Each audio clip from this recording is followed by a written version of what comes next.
Hello guys, तो क्या हालचाल है दोस्तों। Welcome back to my Nutrinomics channel. Alpha and beta wave के बाद मैं आप लोगों को गामा वेव के बारे में बताऊंगी एंड पर्टिकुलरली कौन से फूड ये वेव बूस्ट अप करने में मदद करता है ये भी बताऊंगी।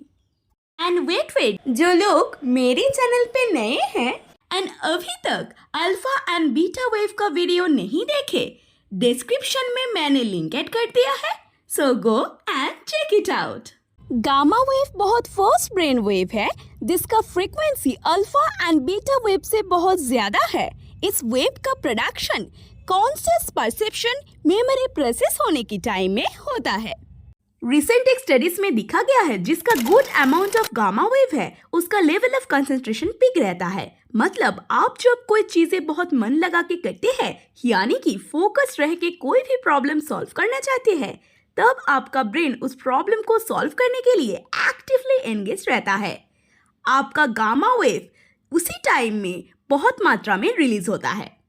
रिसेंट एक स्टडीज में ये भी दिखा गया है कि जो पीपल में सीखने की अक्षमता है और जिसका बिगड़ता हुआ मानसिक प्रोसेस कारण है, उसका गामा वेव ब्रेन में कम मात्रा में प्रोडक्शन होता है।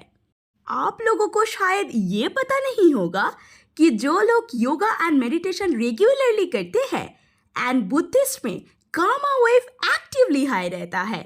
अल्जाइमर्स पेशेंट के लिए गामा वेव सेंसरी थेरेपी बहुत ही कार्यवाही है। इस थेरेपी में एक्सपोजर लाइट फ्रीक्वेंसी 40 हर्ट्ज में रहता है।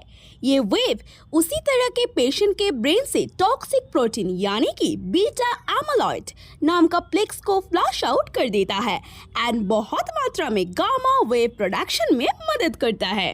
ह्यूमन में इस गामा वेव का फ्रीक्वेंसी को तीनों टाइप पे मेजर किया जाता है।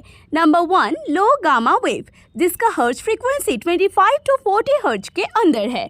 नंबर 2 मिड गामा वेव जिसका वेव फ्रीक्वेंसी 40 to 65 हर्ट्ज के अंदर है।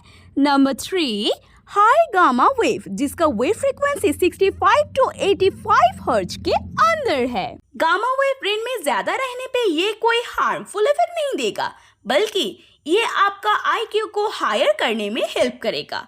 साथ ही साथ इसका एक्सेसिव प्रोडक्शन एक पर्सन को जीनियस बनाने में मेन रोल प्ले करता है। चलिए और एक अननोन बात मैं आप लोगों के साथ शेयर करती हूँ।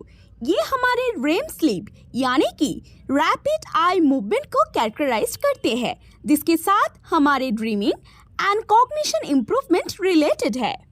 लास्टली अब हम आते हैं कौन से फूड हमारे गामा वेव को कंट्रोल करने में मदद करता है। नट्स जैसे कि black walnuts, English walnuts, sesame seed, pecans, pistachios, flax seed, pumpkin seeds and chocolates.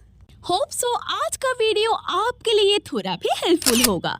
इसी तरह के अननोन फैक्ट्स के बारे में अगर आपको जानना है तो please do like and subscribe to my channel and obviously आपके नियर वन के साथ शेयर करना मत भूलना।